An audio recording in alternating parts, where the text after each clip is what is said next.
So I recently went through something I wouldn't have believed if I hadn't lived it myself. And it all started with a sound that ripped me out of sleep and into a nightmare. It wasn't the soft ding of an alarm clock or even the sharp triple beep of a smoke detector. No, this was different. This was the piercing scream of my custom energy monitor, a sound I had designed to mean only one thing: someone was drawing power from my system when they shouldn't be. In the darkness, my wife Sarah bolted upright, her breath ragged. I was already out of bed, my bare feet hitting the cold wood floor. My heartbeat stayed steady, not because I wasn't alarmed, but because I'm an engineer. Alarms aren't chaos to me. They're data, they're information, they're warnings, and warnings always mean the system can be fixed if you catch the fault in time. I reached for the small tablet on my dresser, the one that synced directly to my solar array and battery system. The screen glowed an angry red, a jagged spike rising on the power graph like a skyscraper in the night. For hours, the line had been flat, a trickle to keep the fridge cold, the lights dim. But now, 48 amps, a perfect, steady draw. My car was fully charged in the garage. I knew instantly it wasn't me. I pulled the curtain back just an inch. The motion light above my driveway blazed on, flooding the night with sterile white light. And there it was, a silver Tesla Model 3, connected by my heavy-duty cable to the charger I'd installed myself. And standing beside it, arms folded, scrolling casually on her phone as though nothing was wrong, was Karen Dunn, the president of our homeowners association. Sarah whispered from behind me, her voice sharp with fear, "Evan, who is it?" I didn't answer right away. My throat tightened as I watched Karen in her silk robe and slippers, acting as if plugging her car into my house at 2 in the morning was no different than borrowing a cup of sugar. Something inside me went cold. This wasn't about money, a few dollars of electricity. No, this was about trespass, about arrogance, about someone walking straight into my sanctuary and deciding that what was mine was now theirs.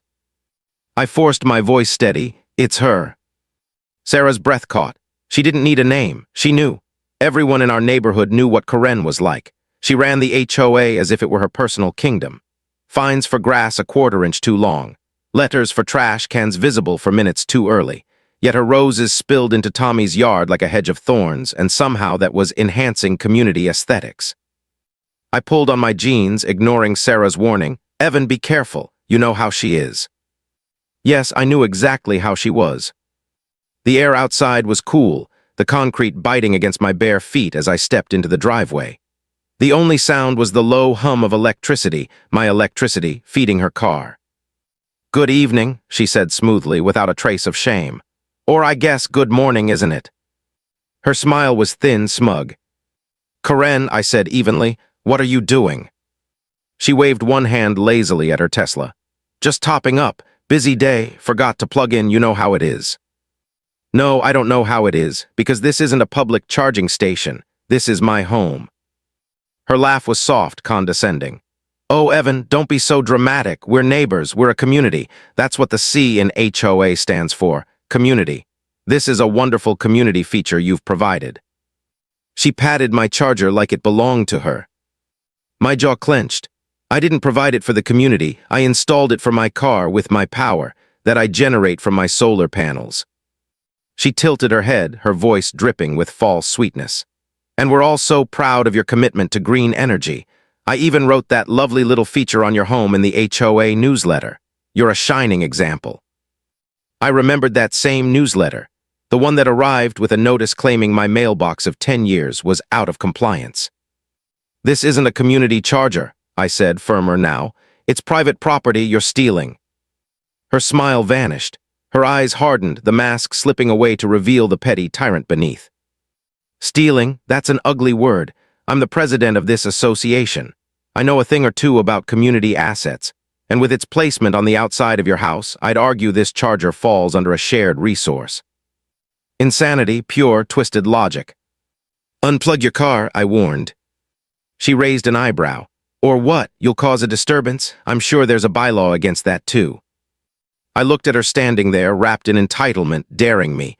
I looked at the cable feeding her car, at the home I had built into a sanctuary, and I knew in that moment this wasn't going to end with words. This was war. Everyone thinks they'd know what to do when someone crosses the line. Shout, call the cops, demand justice. But standing barefoot in my driveway at 2 in the morning, staring down the woman who ruled our neighborhood like a petty queen, I realized words were useless. Karen wasn't surprised I caught her. She wasn't embarrassed. She was daring me. I could have ripped the cord out of her Tesla that night. I could have made a scene, called the sheriff, dragged the fight into the open. But instead, I did something quieter, something colder. I gave her one last warning with my eyes, then I walked away. Because I wasn't going to win this battle by shouting. I was going to win it with something she couldn't argue against. Evidence. Sarah met me at the door, worry etched across her face. Evan. She's not going to stop, I said, my voice low, so I won't either. That night I didn't sleep. I sat at my workbench, the anger burning out of me, leaving behind something harder, resolve. I was going to make my charger untouchable. By morning, the plan was already sketched out on the notepad beside my coffee. Schematics, wiring diagrams, components only someone like me, a solar engineer, could pull together on short notice. Phase 1, a lock, not some flimsy padlock that could be snipped with bolt cutters, but a hardened steel lockbox built to swallow the charging handle whole. Weatherproof, combination secured. It would send the first message loud and clear, keep out. But Karen wasn't the type to back down after one locked door. No, she'd see that as a challenge. So Phase 2, a hidden breaker. A secret kill switch buried where no HOA president would ever think to look. Even if she managed to pry the box open, even if she jammed the connector into her car, she'd get nothing but silence. Still, I wasn't satisfied. Locks and switches were defense. I wanted offense. Intelligence, a system smarter than her. That's when I ordered the RFID module, the same tech used in secure offices and hotel doors. With it wired into my charger, no power would flow unless an authorized card tapped against the sensor. Sarah's phone would have one tag, my wallet another. To us, the charger would be alive. To everyone else, including Karen Dunn, it would be a dead brick on the wall. I spent the weekend transforming my driveway into a fortress disguised as a simple charging station. Every wire trimmed to perfect length, every connection soldered and sealed. The lockbox gleamed in the sun. The hidden breaker clicked with precision. The RFID lit green when I tapped, red when I didn't. Sarah stood in the doorway, arms folded, worry shadowing her face. Is all this really necessary? I looked at the system, my masterpiece of layered defenses, and felt a grim satisfaction settle in my chest. When someone believes community means whatever they can take, yes, it's necessary. She pressed a hand to my arm. She'll be furious when she sees this. I'm counting on it. For a week the driveway was quiet. Karen passed my house more often than usual, her eyes flicking toward the charger, her lips tightening into a thin, angry line. She said nothing, but anger like hers doesn't vanish. It ferments. It waits for a loophole. That's when I added Phase 3, the black box. Not a physical one, but the kind every engineer trusts. A silent recorder that logs every fluctuation, every amp, every millisecond. A weatherproof box mounted beside the charger, hiding a microcontroller and sensors, writing the story of my power grid onto an SD card. If anyone tried to force my system, it wouldn't just deny them. It would record them. Time, date, voltage, current, evidence. And it wasn't just a witness. I programmed it with a failsafe. Detect an unsafe surge, cut power in milliseconds. Safer than a breaker, smarter than a fuse. My little gray box wouldn't just catch a thief, it would stop a fire before it started. I stood back and looked at it all when the installation was finished. The lock, the breaker, the RFID, the monitor, a fortress of steel, silicon, and code. My home was defended. Now all I had to do was wait. And in my gut, I knew Karen Dunn wouldn't make me wait long. Everyone thinks they're prepared for the storm, until it finally breaks. It was just after midnight, 1 week after I finished my fortress of wires and steel, when my phone buzzed on the table beside me. Not a ringtone, not a text. A silent, urgent vibration. My system was talking to me. Unauthorized access attempt. I froze, the words searing into my vision. My heart slammed once hard, then steadied. Sarah was asleep upstairs and the house was still. But outside, in the cold glow of the driveway lights, the war I'd been waiting for had begun. I crept to the window and pulled the blinds just enough to see. And there she was, Karen Dunn. No silk robe this time, no casual entitlement. She was dressed in dark clothes, hood pulled tight like a thief in her own neighborhood. But it wasn't my cable she was holding. She had brought her own. From where I stood, I could see it clearly, a flimsy, uncertified adapter, one end shaped like a normal wall plug, the other a Tesla connector. The kind of cheap, dangerous hardware sold by shady third-party sites. No safety checks, no handshake protocols, just raw wires pretending they belonged. And she was about to jam it into the outlet I normally used for Christmas lights. My stomach twisted. I knew what would happen. That outlet wasn't built for this. Not continuous high draw, not without protections, and her adapter, it was a ticking bomb. I should have run outside, should have shouted, but something in me stopped. She had mocked me, lied about me, stolen from me. She thought she could twist reality itself and make me the villain. For once, I wanted reality to answer her back. Karen struggled with the adapter, forcing it into the charging port. She looked frustrated, muttering curses I couldn't hear. She gave my lockbox a little kick, petty, childish. Then she shoved the other end of the adapter into the outlet. For 1 second, nothing happened. And her face lit up with smug triumph. She thought she'd won, outsmarted me, beaten the fortress I had built. But electricity doesn't bend to entitlement. The sound came first, a violent sizzle, like meat hitting a scorching pan. Then the light, a blinding arc of blue-white fire exploding out of the connection. Karen screamed. Smoke billowed, thick and acrid, carrying the stench of melting plastic. The adapter's casing blackened and sagged, fusing to the Tesla's port. A tongue of orange flame licked along the hood seam, hungry for more. All my anger drained away in an instant, replaced by cold clarity. Training, logic, survival, that was an electrical fire, and you don't fight it with water. I bolted for the garage, my hand already reaching for the red canister mounted on the wall. A Class C extinguisher rated for exactly this.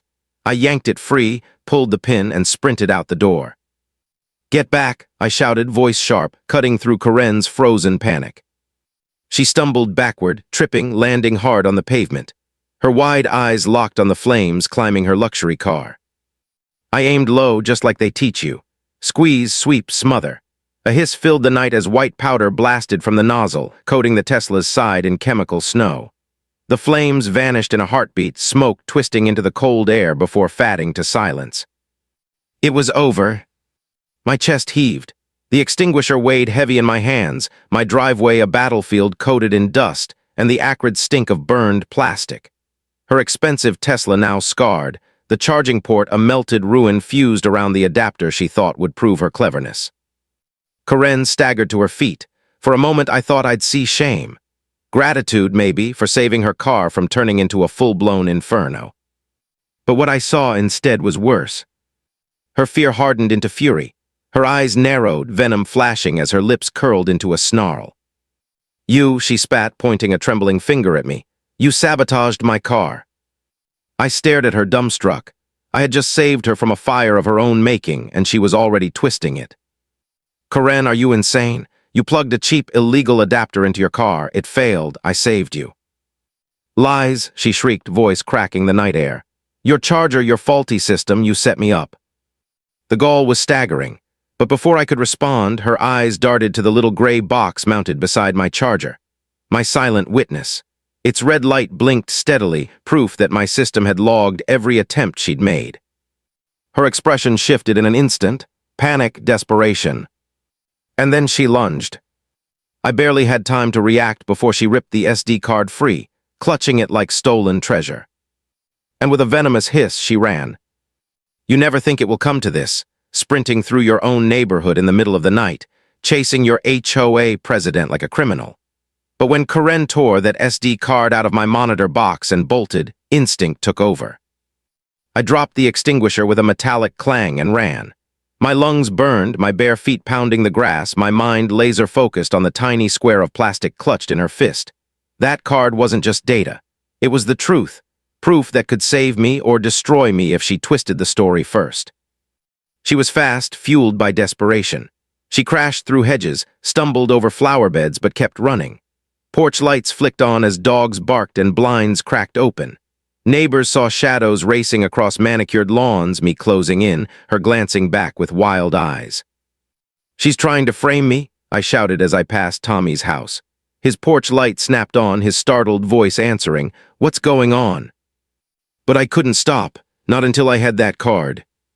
Karen clutched her hand to her chest like it was gold, her voice ragged with panic.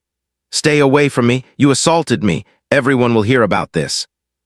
Even as she ran, she was rewriting the story, casting herself as the victim, me the monster. It was terrifying how quickly she could build her narrative, how natural the lie came to her lips. And then blinding headlights cut across the lawns. A car screeched to a stop at the curb. Red and blue lights flared against the houses, splashing the neighborhood in police colors. My feet slowed, my heart didn't. A sheriff's deputy stepped out, hand resting on his holster, his eyes flicking between us. "All right," he barked, calm but firm. "What's going on here?" Karen collapsed instantly into her role. She staggered toward him, sobbing, her hands raised in theatrical surrender. "Officer, thank God, he attacked me. He set my car on fire. He chased me down the street." Her tears came fast, streaming down her face, her voice breaking like glass.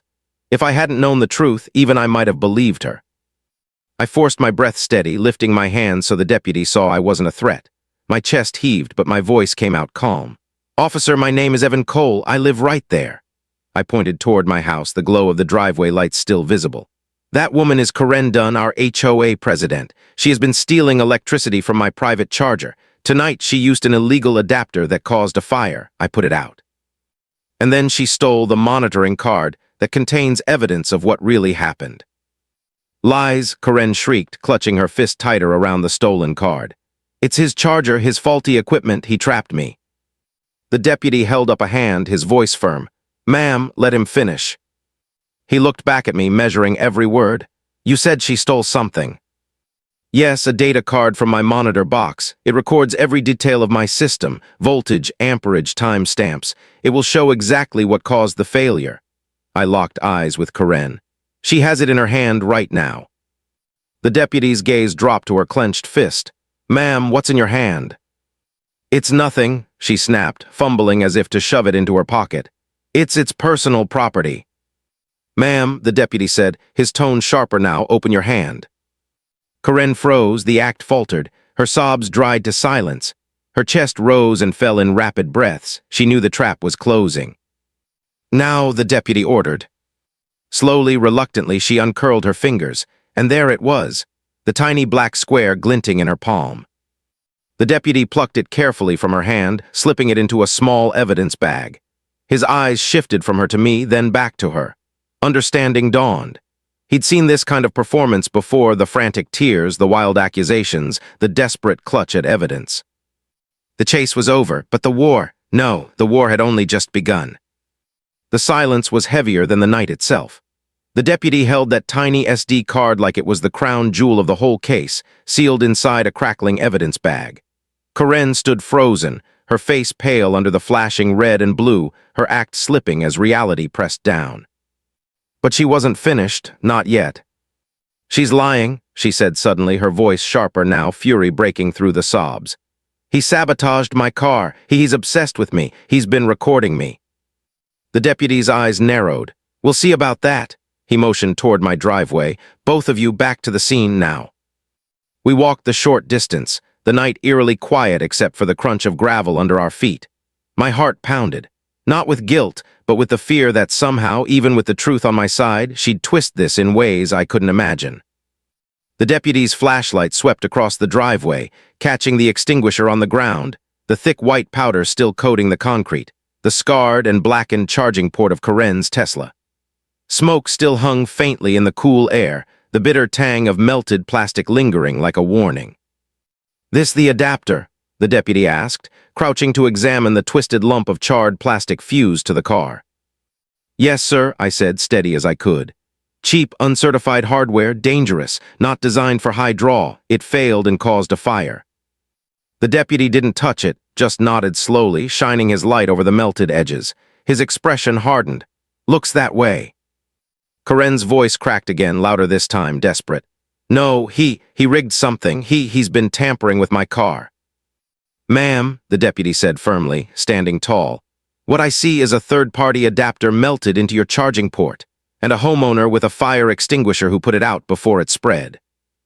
Karen opened her mouth, but before she could spin more lies, a voice rang out from across the street. "I saw her running." It was Tommy standing at the edge of his lawn, his arms crossed. She was clutching something in her hand. Evan was chasing her, shouting for her to give it back. That's what I saw. The deputy turned. "And what's your name, sir?" "Tommy Parker, been here 20 years, and I'll swear to it. She wasn't the victim tonight, she was the thief." Karen spun on him, her voice shrill. "You don't know what you saw." But another voice cut through. "Officer, my porch cam records all night. It might have caught something."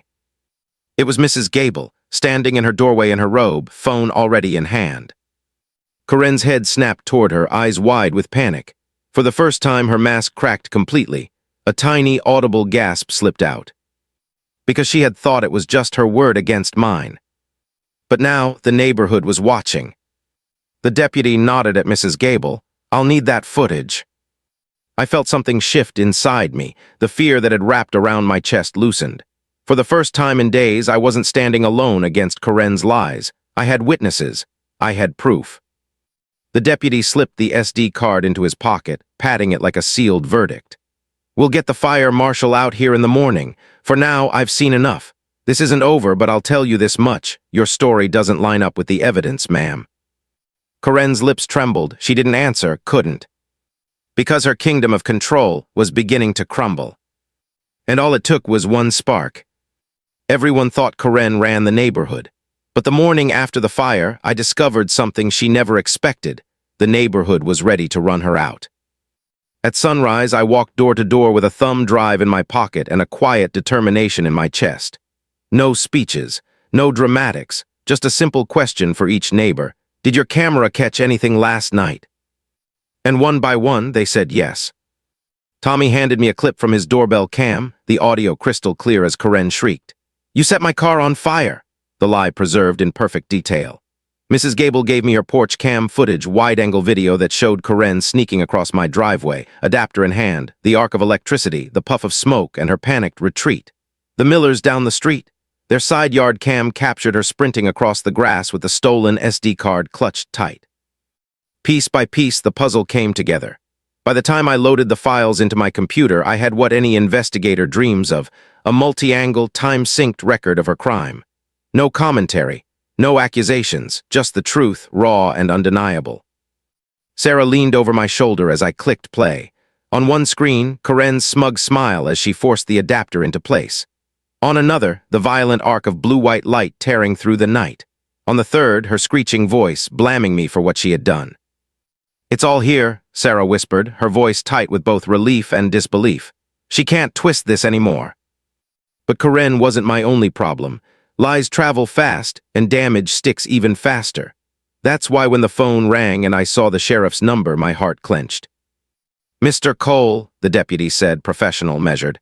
"I wanted to give you an update. The fire marshal reviewed the scene this morning. His preliminary report is in."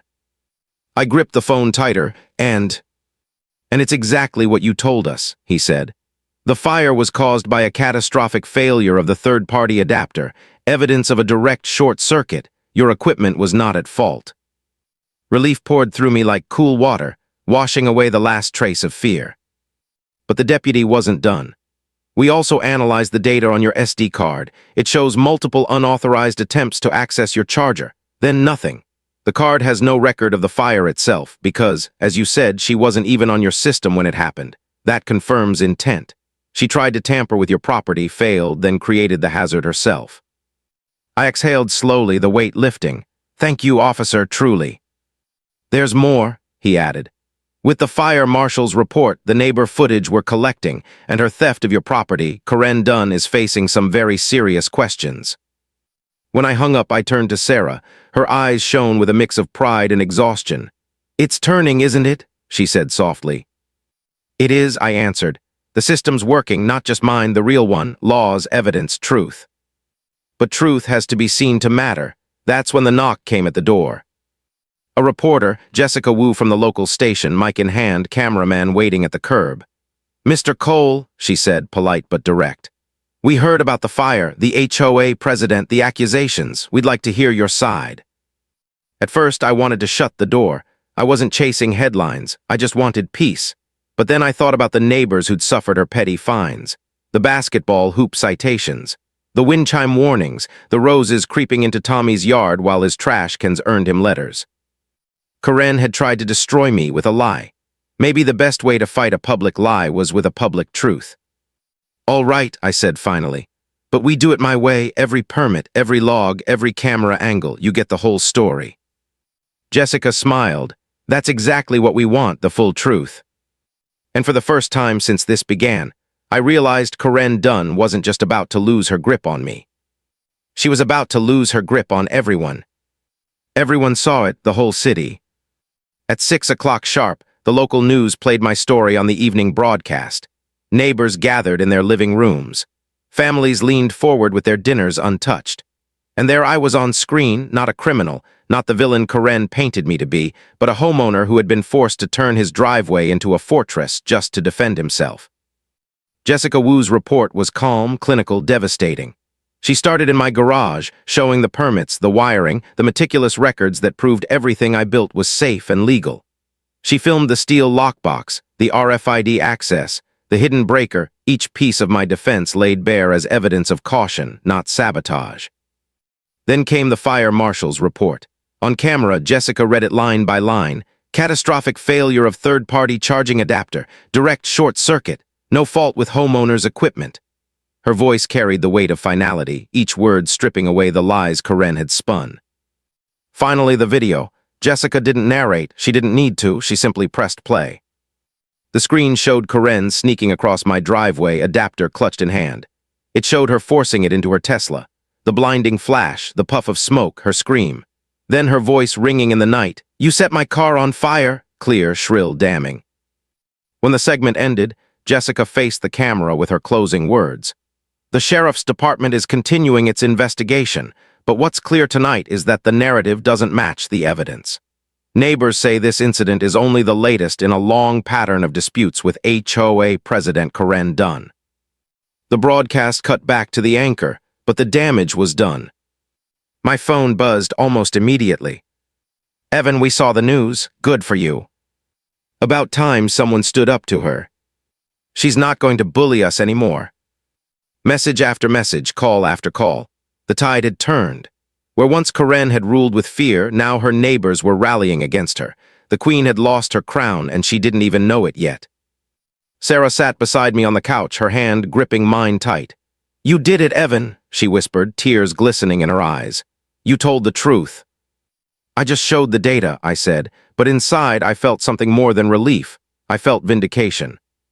For days I had carried the weight of her accusations like a stone on my chest. But now, that stone was crumbling, and in its place was something lighter, stronger. Still, there was one last battle. Because Karen Dunn was still president of the HOA, she still sat at the head of the board, still wielded the rules like a sword, and she wasn't the type to resign quietly. No, she'd sit in that chair until someone pulled her out. And that meant I had to face her. The HOA meeting was in 2 days. I spent those 2 days preparing, not with anger, but with precision. I compiled every camera angle into one seamless video file. I printed copies of the fire marshal's report. I gathered witness statements from Tommy, from Mrs. Gable, from the Millers. I wasn't walking into that clubhouse empty-handed. I was walking in with an arsenal of truth. The night of the meeting, the clubhouse was packed. Usually 10 people showed up half asleep arguing about landscaping budgets. But tonight, there wasn't an empty chair. Neighbors lined the walls, whispering, buzzing with anticipation. Karen sat at the head table, pale and drawn, her smile brittle. She shuffled papers, pretending to focus, refusing to meet anyone's eyes. The other board members sat stiff, their discomfort visible. I walked in with Sarah at my side, Tommy just behind us. In my hands, a laptop and a small projector. The air was heavy, tense. Everyone knew this wasn't going to be an ordinary meeting. This was going to be a reckoning. And when Karen's voice cracked as she tried to rush through the agenda, I knew the moment had come. This was it, the final showdown. Everyone in that clubhouse could feel it, the weight of the moment pressing down like a storm about to break. Karen's voice trembled as she tried to speed through the agenda, her hands shuffling papers that no one cared about. The community wasn't there for landscaping budgets. They were there for her. And she knew it. "No new business," she said quickly, her voice tight. So if there's no further discussion, a motion to adjourn. I have new business. My voice cut through the room like a blade. Every head turned. Karen froze, her mouth half open, her eyes darting to me as if she could silence me with a glare. "You're not on the agenda," she snapped. "I'm a homeowner," I said calmly, stepping forward with my laptop. "I have the right to speak, and I have a presentation." One of the board members, George, cleared his throat. "Karen, I think we need to let him." The others nodded. They knew what was coming. They knew they couldn't stop it. Not with a packed room, not with the whispers of neighbors who had watched the news, who had seen enough already. Karen's shoulders sagged. "Fine," she muttered, "5 minutes. I'll only need 2. I set up the projector, aimed it at the blank wall behind the board. The room fell silent, 100 eyes watching, breaths held. I clicked play. The video rolled. Karen appeared on the screen, creeping across my driveway in the dead of night. The cheap adapter glinted in her hand. Gasps rippled through the crowd. The arc of blue-white electricity flashed, lighting up the clubhouse as if it were happening again in real time. Her shrill scream echoed through the speakers. Then, clear as crystal, her accusation, "You set my car on fire." The room erupted in shocked murmurs. Then the footage shifted. Another angle showed her prying open my monitor box, yanking out the SD card. Another, from Tommy's doorbell, captured her sprinting across the lawns with me chasing behind, shouting for her to give it back. When the video ended, the silence was deafening. Karen sat rigid, her face ashen, her hands gripping the edge of the table so hard her knuckles turned white. I turned to the board, my voice steady but carrying across the room. "This isn't about a few dollars of electricity. This is about trust, about leadership. The person sitting at the head of this board trespassed onto my property, stole from me, caused a fire, lied to the police, and then tried to frame me for her own actions. She endangered this community, and she disgraced the position she holds." I held up the fire marshal's report, the seal gleaming under the fluorescent light. "This proves the fire was caused by her adapter, not my equipment." I let the words hang in the air. Then quietly but firmly I said, "I am calling for a vote of no confidence. Immediate removal of Karen Dunn as HOA president." For a heartbeat silence, then Tommy stood. "I second that motion." Hands rose across the room, dozens of them, a forest of them, every neighbor, every board member unanimous. "All in favor," George said, his voice firm. "Motion passes. Karen Dunn is removed as president of this HOA, effective immediately." Karen's face crumpled. She tried to speak, but no words came. She shoved back her chair, glaring at me with eyes full of venom and despair, then stormed out of the clubhouse. The room erupted, applause, cheers, neighbors clapping me on the back, relief spilling out like a flood. Sarah slipped her hand into mine, her voice trembling with pride. "It's over, Evan, you did it." But I shook my head softly. "No, we did it. This wasn't just me. This was everyone finally standing up to someone who thought rules only applied to others." I looked around the room, at neighbors smiling for the first time in years, at the weight lifting off their shoulders. And I thought about how power works, how fragile it really is. Sometimes the truth isn't a roar. Sometimes it's a quiet recording on an SD card. Sometimes it's a neighbor who finally says, "I saw it too." And sometimes karma doesn't need fire and fury. It just needs light. You've heard this confession, now wait until you hear the next one. The truth that shatters everything you thought you knew.